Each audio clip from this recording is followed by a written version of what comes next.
You're invisible, not because you're weak, not because you lack talent, but because you're too available, too emotional, too eager to prove yourself to people who don't even respect you. Here's the truth. Nobody tells you. The world doesn't care about your good heart. It cares about your value. And if you can't control how you're perceived, if you can't make yourself scarce, if you can't walk away when necessary, you'll spend your entire life being used, overlooked, and replaced. Machiavelli understood this 500 years ago. He watched men with good intentions get crushed. He saw manipulators rise. He learned that power doesn't belong to the nicest guy in the room. It belongs to the one who understands the game. Today I'm giving you the blueprint. 7 Machiavellian principles that will transform you from forgettable to unforgettable, from desperate to dominant, from powerless to untouchable. This isn't about being cruel. It's about being strategic. It's about becoming so valuable that people need you more than you need them. Now I want you to drop this affirmation in the comments. I control my value. Let's begin. Number 1. Reality of power and human nature. Let me tell you something uncomfortable. Nobody cares about your morals when you're weak. You can be the kindest, most honest, most hard-working person in the room and still get passed over, disrespected, and forgotten. Why? Because people don't judge you by what's inside your heart. They judge you by what you produce, by what you show, by the results you deliver. Machiavelli said it clearly. Men judge generally more by the eye than by the hand. For everyone can see, and few can feel. People see your outcomes. They see your power. They see your status. But they can't see your intentions. They can't see your struggle. And honestly, they don't care. This is the reality of human nature. You want respect. You need to demonstrate strength. You want loyalty. You need to prove value. You want people to take you seriously. You need to show them that being on your bad side has consequences. I'm not saying become a tyrant. I'm saying stop expecting the world to reward you for being nice. It won't. Look at your workplace. Look at your relationships. Look at social dynamics. The people who get ahead aren't always the most moral. They're the most strategic. They understand that power is about perception, not purity. If you're struggling right now, if you feel invisible, ask yourself this: what am I contributing that makes me irreplaceable? Because if the answer is nothing, then you're not undervalued. You're accurately valued. Here's what you do instead. Stop trying to prove you're a good person. Start proving you're a necessary person. Build skills that matter. Solve problems others can't. Deliver results that speak louder than any words. When you become undeniable in your competence, people will respect you. Not because they like you, but because they need you. And need is far more powerful than affection. Machiavelli knew this. The princes who survived weren't the kindest. They were the ones who understood that in a world driven by self-interest, power flows to those who offer something others can't do without. Be that person. Drop this affirmation in the comments. Strength earns respect. Number 2, value as the measure of worth. The world is a marketplace, and whether you like it or not, you're being evaluated every single day. Not by your intentions, not by how hard you try, but by the value you bring. This is the cold, hard truth. Society doesn't reward effort, it rewards results. You can work 16 hours a day, sacrifice your sleep, push yourself to exhaustion, and still be broke, unappreciated, and replaceable. Why? Because effort without impact is just noise. Think about it. Nobody pays you for trying. They pay you for delivering. Nobody promotes you because you stayed late. They promote you because you solved a problem nobody else could. The world doesn't care about your struggle. It cares about your outcome. This is why so many good people feel stuck. They're pouring energy into things that don't matter. They're being loyal to people who see them as expendable. They're hoping someone will notice their hard work and reward them. But hope isn't a strategy. Here's the shift you need to make. Stop focusing on being liked. Start focusing on being irreplaceable. What does that look like? It means developing skills that are scarce. It means solving problems that others avoid. It means becoming so good at what you do that losing you would be a disaster. When you're irreplaceable, you're not begging for respect. You're demanding it by default. Think about the people in your life who have real leverage. They're not the ones constantly seeking approval.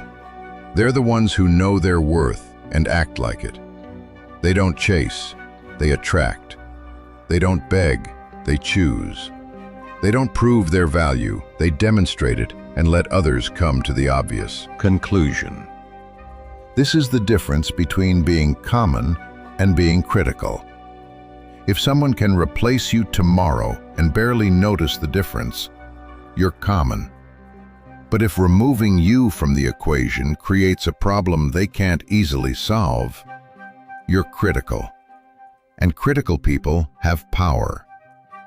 So ask yourself, what value am I creating that nobody else can? If you don't have an answer, that's your wake-up call. You need to build something, master something, become the person people need, not just the person they tolerate. Because in the game of value, mediocrity is invisible, excellence is unforgettable. I want you to drop this affirmation in the comments. I am irreplaceable. Number 3, scarcity is the first law of power. Here's a principle that will change everything for you. Scarcity creates value. Availability destroys it. Think about gold. Why is it valuable? Not because it's useful. It's not the most practical metal. It's valuable because it's rare. Now think about air. Essential for survival, right? But worthless in terms of price. Why? Because it's everywhere. The same rule applies to you. If you're always available, always saying yes, always there whenever someone needs something, you become like air. Essential maybe, but taken for granted. Worthless in their eyes. Machiavelli understood this deeply. He observed that the most powerful people weren't the ones constantly in everyone's face. They were selective, strategic, hard to reach. This is why being too accessible is killing your value. When you respond to every message immediately, when you drop everything to help everyone, when you never say no, you're training people to disrespect you. You're teaching them that your time has no value, that you have nothing better to do, that you're desperate for their attention, and desperation repels power. Here's what you need to do. Master the art of strategic withdrawal. This doesn't mean being rude or ignoring people randomly. It means being intentional about your availability. Don't answer every call immediately. Let some messages sit for a few hours. Say no to requests that don't serve you. Create space between you and others. When you do this, something magical happens. People start wondering about you. They start respecting your time. They start valuing your presence because it's no longer guaranteed. Scarcity creates curiosity. Curiosity creates desire. desire creates power. Think about the people you respect most. Are they the ones always chasing you, always available, always eager? Or are they the ones who are selective, busy, hard to pin down? You already know the answer. Now here's the deeper level. Scarcity isn't just about your time. It's about your energy, your attention, your emotional investment. Stop pouring yourself into people who give you nothing back. Stop being emotionally available to everyone. Stop making yourself small so others feel comfortable. When you become scarce, not out of arrogance but out of self-respect, you force people to earn access to you. And the ones who don't, they'll reveal themselves by walking away. Good. Let them go. They were never adding value anyway.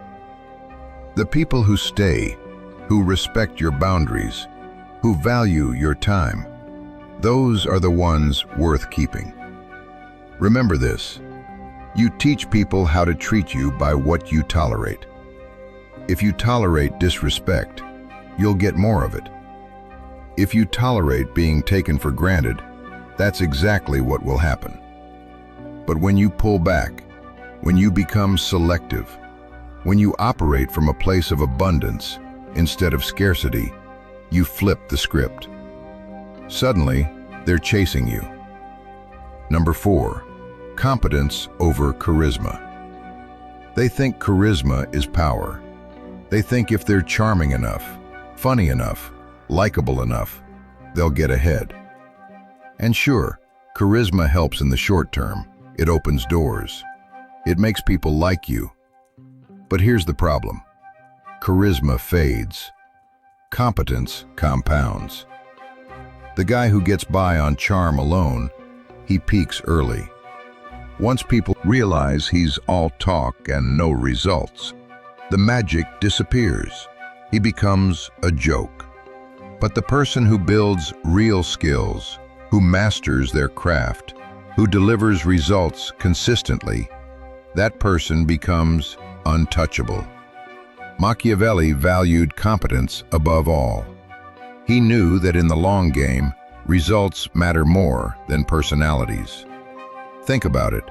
You can be the most charismatic person in the room, but if you can't deliver when it counts, people will lose faith. And once trust is broken, no amount of charm will bring it back. On the other hand, you can be quiet, reserved, even a little awkward. But if you're the person who solves problems, who gets things done, who produces results, people will respect you. They'll need you, and need creates leverage. Here's the truth. Competence gives you options. Charisma makes you dependent on other people's moods. When you're truly good at something, whether it's your job, a skill, a craft, you don't need to beg for opportunities. Opportunities come to you. You don't need to convince people of your worth. Your work speaks for itself. You don't need validation. You have proof. This is the difference between surface-level influence and deep, sustainable power. Charisma is rented. Competence is owned. So here's what you do. Become so good at what you do that people can't ignore you. Stop worrying about being liked. Stop worrying about being respected. Stop trying to impress people with words. Impress them with results. Stop chasing attention. Build something worth paying attention to. When you do this, something shifts. You stop feeling anxious about what people think. You stop seeking approval. You stop needing external validation because you know your value. You've proven it. And that confidence, real confidence earned through competence, is magnetic. People feel it, they sense it, and they gravitate toward it. This is how you build lasting power, not through tricks or manipulation, but through mastery. Now, I want you to drop this affirmation in the comments. My skills speak louder. Number 5, emotional detachment. Your emotions are being used against you. Every time you react out of anger, every time you get defensive, Every time you let someone see they got under your skin, you hand them power. Machiavelli understood this perfectly. He watched emotional men make stupid decisions. He saw how easily people could be manipulated when they couldn't control their feelings. And he concluded, emotions are tools, not masters. Let me be clear. I'm not saying become a robot. I'm not saying suppress everything you feel. I'm saying this: the person who controls their emotions controls the interaction. Think about arguments you've had. Who had the power? The person screaming and losing control, or the person staying calm, speaking clearly, refusing to be rattled? You already know reactivity equals vulnerability. When someone can make you angry with a few words, they own you. When they can make you jealous, insecure, or desperate, they control you. But when you stay calm, when you refuse to react, when you process emotions internally and respond strategically, you become dangerous. Here's why emotional detachment is a superpower. 1. You make better decisions. Emotions cloud judgment. When you're angry, you say things you regret. When you're desperate, you accept things you shouldn't. When you're hurt, you act out of revenge instead of logic. But when you detach, you see clearly. You think strategically. You move with precision. 2. You can't be manipulated. Most manipulation works through emotions: fear, guilt, desire, insecurity. When you're emotionally disciplined, those tactics bounce off you. People try to push your buttons and realize you don't have any. That's terrifying to manipulators and powerful for you. 3. You command respect. People respect calm. They respect composure. They respect the person who doesn't crack under pressure. When everyone else is losing their mind and you're standing there unfazed, unbothered, you become the leader by default. Now, how do you build this skill? First, pause before reacting. When something triggers you, take a breath. Count to 5. Don't let your first emotional impulse dictate your response. Second, separate feelings from facts. Ask yourself, am I reacting to what actually happened or to how I feel about it? Most of the time, it's the feeling, not the fact. Third, zoom out. Will this matter in a year, in 5 years? Probably not. So why give it power now? When you practice emotional detachment, you stop being a puppet. You stop dancing to other people's tunes. You become the one pulling the strings. Drop this affirmation in the comments: I control my reactions. Number 6. The power of walking away. This is the ultimate power move. Most people don't have it, and that's exactly why they're powerless. The ability to walk away is the strongest negotiating position you'll ever have. Think about it. If you need a relationship, they control you.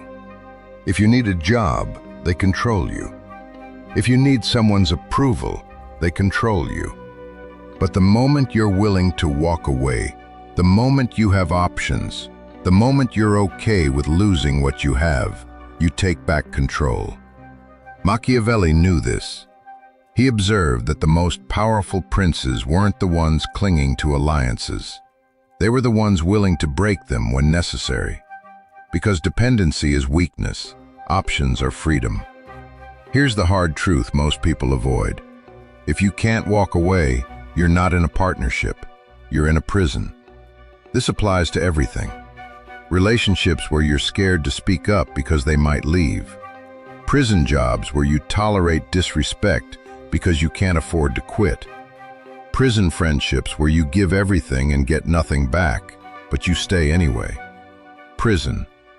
And the worst part, everyone knows you're trapped.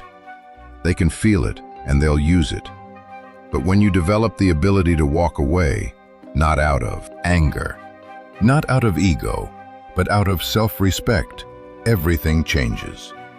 Suddenly, people start respecting your boundaries. They start valuing your time. They start treating you better because they know you won't tolerate less. Here's how you build this power. 1. Build options. Never put all your eggs in one basket. Whether it's income, relationships, or opportunities, always have a backup. When you have options, you're never desperate, and desperation kills leverage. 2. Know your worth. Understand what you bring to the table. Understand that you're not lucky to be there. They're lucky to have you. This isn't arrogance, it's self-respect.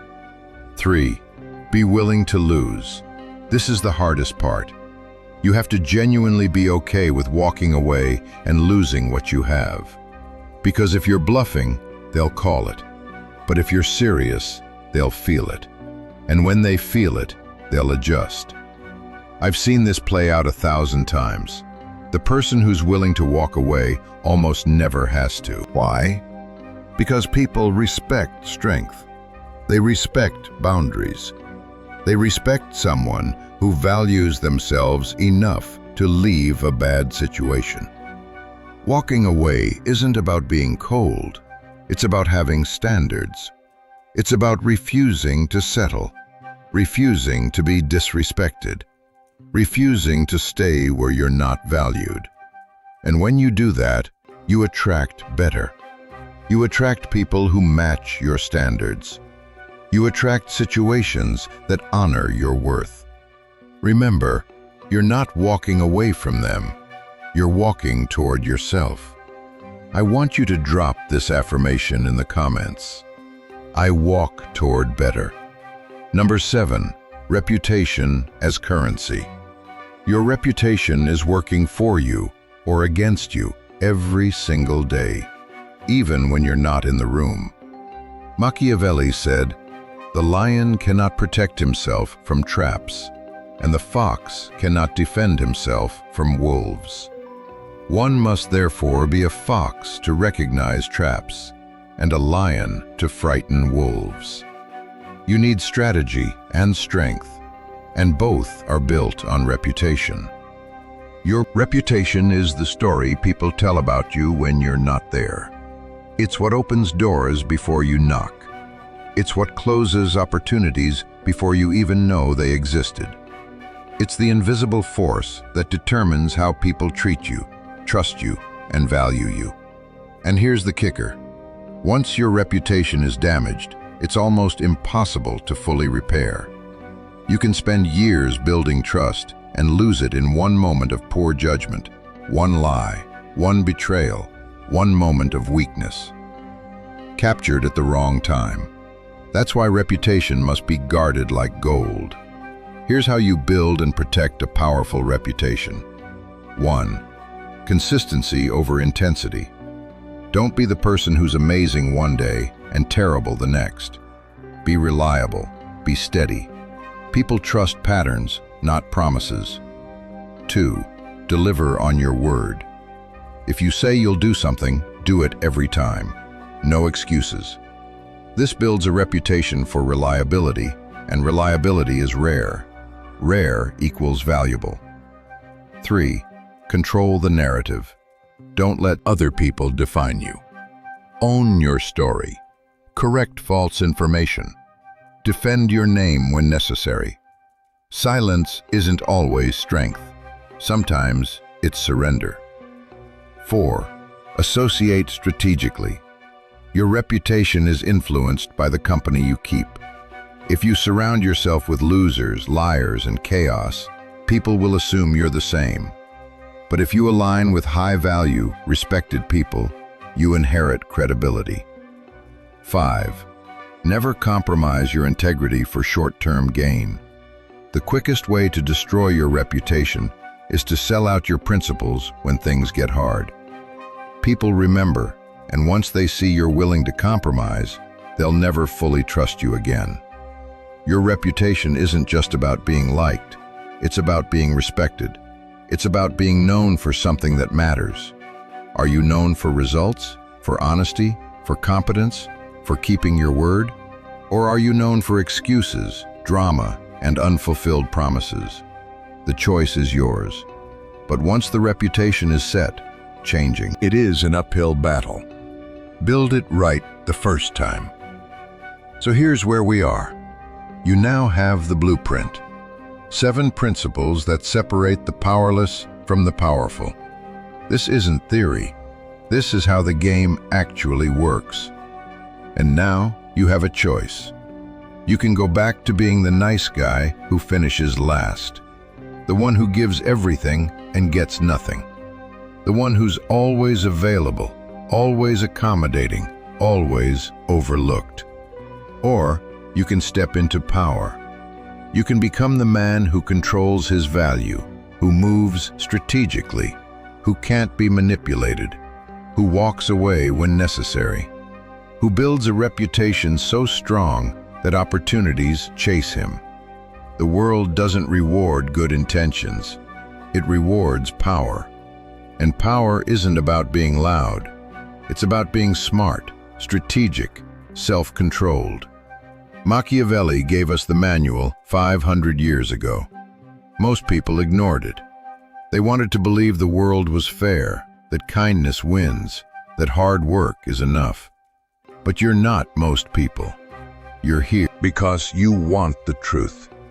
And the truth is this: the game is already being played. The only question is whether you're playing to win or being played. So take these principles, apply them, test them.